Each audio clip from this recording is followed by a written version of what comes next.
Lord's test के 5वें दिन रविंद्र जाडेजा ने कैसी फाइट बैक करी है, ये आप सबको पता है। लेकिन आज के वीडियो में आपको बताने वाला हूँ कि इंग्लैंड के दिग्गज खिलाड़ियों ने इस फाइट बैक के बारे में क्या बोला है, रविंद्र जाडेजा की बैटिंग के बारे में क्या बोला है, क्या इंप्रूवमेंट हुआ है उनकी बैटिंग में। तो पूरे ओवरऑल रिकॉर्ड के साथ यहाँ पर जो इंग्लैंड के दिग्गज खिलाड़ियों ने बातें बोली हैं, ये आपको जरूर सुननी चाहिए, क्योंकि आपका इससे आपको गर्व महसूस होगा।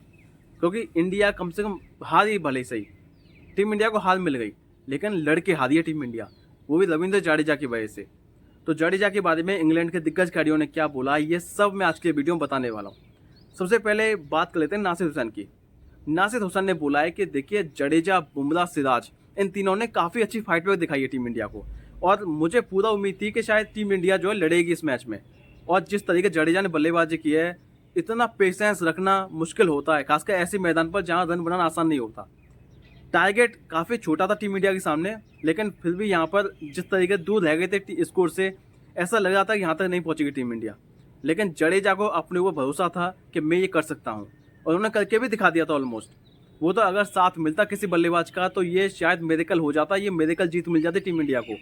तो टीम इंडिया को यहाँ पर जडेजा को ब्लेम नहीं करना चाहिए। जो पूरा हिंदुस्तान जो ब्लेम कर रहा है कि जडेजा को अटैक करना चाहिए था, ये करना चाहिए था, उनको यहाँ पर गर्व महसूस होना चाहिए कि उन्होंने फाइट बैक करके दिखाई है।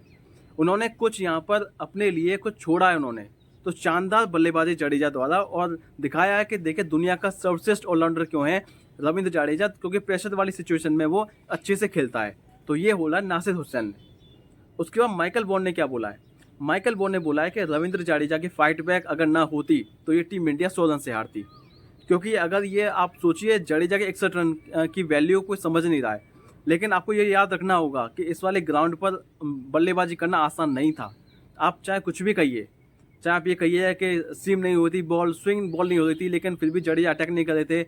अपने साथ किस बल्लेबाज के साथ खेल रहे थे, बुमराह के साथ खेल रहे थे, सिराज के साथ खेल रहे थे, तो रिस्क ज़्यादा लेना चाहिए था जडेजा को। इतनी सारी बातें वो लोग कह रहे हैं, लेकिन आपको ये याद रखना चाहिए कि यहाँ पर लॉर्ड्स के मैदान पर किसने बढ़िया स्ट्रैटेजी से बल्लेबाजी की है, कोई कर नहीं पाया है। क्योंकि यहाँ पर बल्लेबाजी करना आसान नहीं था। अगर रिस्क ज़्यादा लेते जडेजा, तो शायद टीम इंडिया की जो हार 22 रनों से हुई है वो 50 से ज़्यादा रनों से होती। तो यहाँ पर जो ब्लेम कर रहे हैं जडेजा को, उनको ब्लेम नहीं करना चाहिए। जडेजा से यहाँ पर आपको सीखना चाहिए कि कैसे बल्लेबाजी की जानी चाहिए ऐसी कंडीशन में। तो ये बोला है माइकल वॉन ने। उसके बाद एंड्रू फ्लिंटॉफ ने क्या बोला है, एंड्रू फ्लिंटॉफ ने जडेजा के बारे में बोला है कि देखिए, दुनिया का सबसे बड़ा ऑलराउंडर क्यों माना जाता है जडेजा को, इससे आपको ये पता चल गया हुआ। इतना प्रेशर वाला गेम जहाँ पर आप इतना पीछे हैं, 81 रन आपको चाहिए, टीम को चाहिए आपको। और दूसरा जो बल्लेबाज है वो कौन सा, टेल एंडर बल्लेबाज है, यानी बुमराह जो है, जिन पर ज़्यादा भरोसा नहीं किया जा सकता, लेकिन जडेजा ने भरोसा करके दिखाया उन पर। और बुमराह ने काफ़ी अच्छी बल्लेबाजी की, अच्छे से डिफेंस किया, लेकिन जडेजा की पारी की तारीफ होनी चाहिए, क्योंकि इतना पेशेंस रखना कोई मामूली बात नहीं है। लेकिन फिर भी यहाँ पर टीम इंडिया हार मिली है, वो बात ठीक है, लेकिन टीम इंडिया लड़के हारी है। अब जब टीम इंडिया लड़के हारी है, तो इसलिए हमको भी ऐसा लग रहा है कि शायद ये मुकाबला ज़बरदस्त हुआ है। एक एक रन के लिए जो तालियां बज रही थी, एक एक रन के लिए हम जो कह रहे थे कि जडेजा आउट हो जाए, जडेजा ये हो जाए, वो हो जाए, क्योंकि हम तो इंग्लैंड के प्लेयर हैं, तो हम तो चाहेंगे इंग्लैंड जीते। लेकिन जिस तरीके टीम इंडिया फाइट बैक दिखाई है, सैल्यूट है जडेजा को। यहाँ पर जिस तरीके से बल्लेबाजी की है, पूरा एक सेशन 4 घंटे बल्लेबाजी करना आसान नहीं था, लेकिन उन्होंने दिखाया कि इस वाले पिच पर बल्लेबाजी करना आसान है अगर आप चाहे तो। ये बोला है एंड्रू फ्लिंटॉफ ने, यानी जडेजा की तारीफ की उन्होंने। उसके बाद यहाँ पर पॉल कॉलिंगवुड ने क्या बोला है, पॉल कॉलिंगवुड ने साफ तौर पर बोला है कि देखिए, टीम इंडिया ने जो लड़के हारी है, ये हमें यहाँ पर अच्छा लगा, क्योंकि एक तरफ तो ऐसा लगा था कि शायद टीम इंडिया जल्दी से हार जाएगी। 82 रनों पर 7 विकेटें जब यहाँ पर इंग्लैंड ने ले ली थी, तब ऐसा किसी को उम्मीद नहीं थी कि ये मुकाबला जो यहाँ तक चला जाएगा, खासकर एक एक रन के लिए लड़ाई होगी।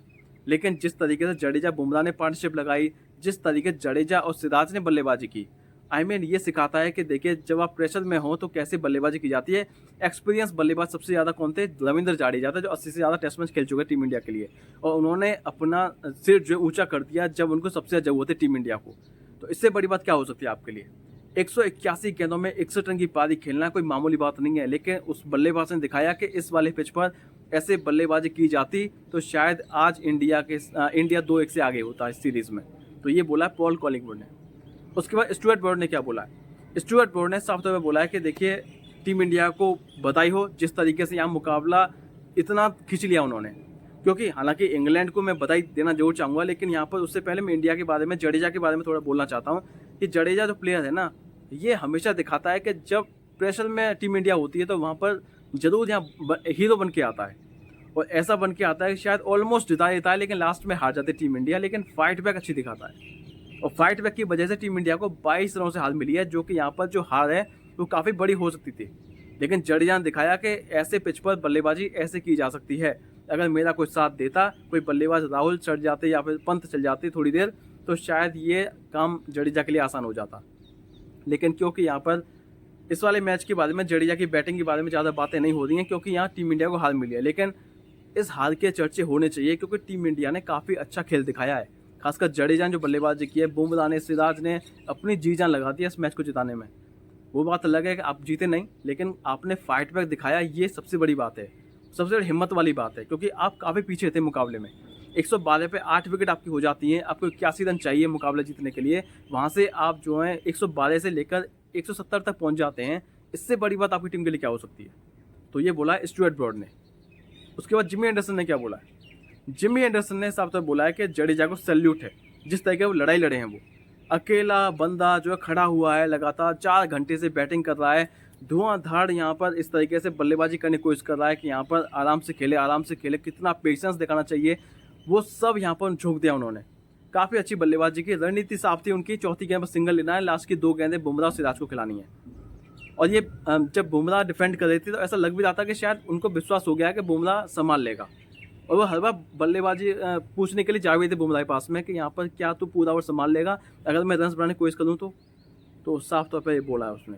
तो ये जडेजा बुमराह की जो कन्वर्सेशन हो रही थी, दर्शाता है कि यहाँ भरोसा आ गया था बुमराह को, लेकिन थोड़ा बुमराह का एक गलत शॉट जो है टीम इंडिया भारी पड़ गया।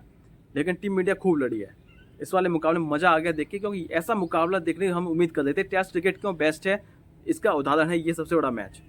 इस वाले मैच में कैसे टीम इंडिया ने लड़ाई लड़ी है, देखने वाली बात रहेगी कि यहाँ पर अगले 2 मैचों में क्या हुआ। लेकिन जो सीरीज़ हो रही है, बड़ी रोमांचक सीरीज़, और 15 दिन मुकाबले हुए हैं इसमें, कोई भी मुकाबला चौथे दिन खत्म नहीं हुआ। इससे बड़ी बात क्या होगी टेस्ट क्रिकेट के लिए?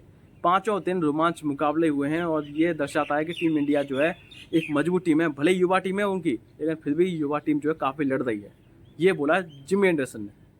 यानी इंग्लैंड के दिग्गज खिलाड़ियों ने यहाँ पर ये बातें बोली हैं, इंडिया को सराहा है। ये बड़ी बातें हैं यहाँ इंडिया के लिए। आमतौर पे आप क्या होते हैं कि यहाँ पर टीम इंडिया हार गई, अब क्या होगा, यहाँ पर टीम इंडिया बुराई करेंगे इंग्लैंड के दिग्गज खिलाड़ी, या इंग्लैंड के कुछ बोलेंगे, कुछ और बोलेंगे, लेकिन ऐसा नहीं है। इस वाली पारी में अगर आप देखा जाए, इस वाले मैच में टीम इंडिया जिस तरह की लड़ी है, सराहना हो रही पूरी दुनिया में टीम इंडिया की, जडेजा की खासकर, क्योंकि जडेजा ने जिस तरह बल्लेबाजी की है, पेशेंस दिखाया है। और पेशेंस की बातें इसलिए हो रही हैं क्योंकि यहाँ पर 181 गेंदों में 61 रन बनाना ये कोई मामूली बात नहीं है। इतनी देर तक क्रीज पर रहना, वो भी ऐसे मैदान पर जहाँ पर बॉल खेलना आसान नहीं था, जहाँ पर आसमान उछाल है, जब कोई बॉल नीचे हो रही है, कोई बॉल बाउंस की तरफ आगे हो रही है, आपको समझ में नहीं आ रहा यहाँ बल्लेबाजों के कि आगे खेला कैसे जाए, अटैक करें या डिफेंड करें, ये समझ में नहीं आ रहा किसी के। लेकिन फिर भी यहाँ जडेजा ने ये पारी की जो खेली है, उससे कहीं ना कहीं मनोबल ऊंचा हुआ टीम इंडिया का। तो ये छोटी छोटी चीज़ें हैं जहाँ पर टीम इंडिया को यहाँ पर जीत मिली है। ऑब्वियसली टीम इंडिया को हार मिली इस वाले मुकाबले में, लेकिन यहाँ पर कुछ चीज़ों का सामना जो किया उन्होंने, छोटी चीज़ों में गलतियाँ हुई हैं, वही टीम इंडिया को भारी पड़ गई हैं, इसलिए यहाँ पर इस मैच में हार मिली है टीम इंडिया को। तो देखते हैं क्या होता है अगले चौथे टेस्ट मैच में, जो यहाँ मैनचेस्टर में खेला जाएगा। तो आज हमारा वीडियो नेक्स्ट वीडियो में मिलेंगे। तो